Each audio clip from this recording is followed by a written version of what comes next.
the truth, because one day this same truth is going to meet us again at judgment.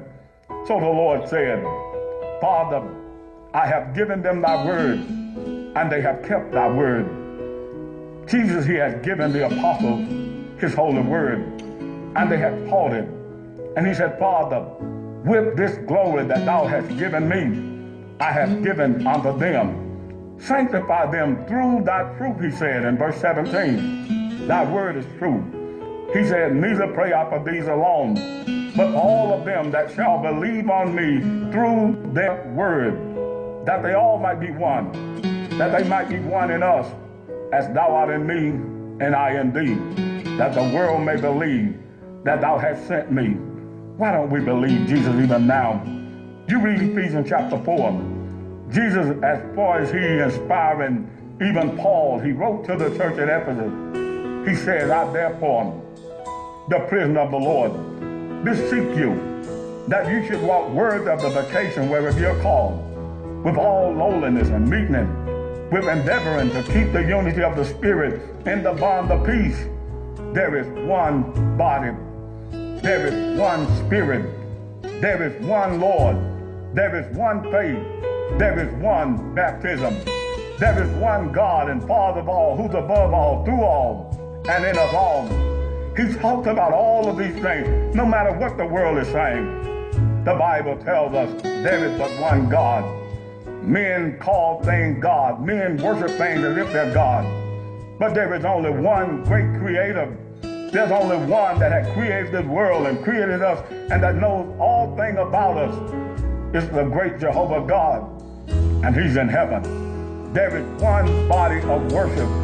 No matter what men are calling the body, men are calling the church. 1 Corinthians 12, even in verse 23. But now they are many members, yet but one body. There is one body.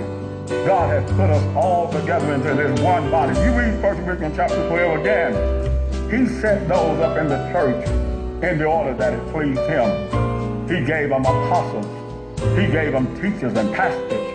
He gave them all workers, even divine workers of miracles, tongue speakers, and all of these kind of things. When the church was young in its infant stage, he set them in the church.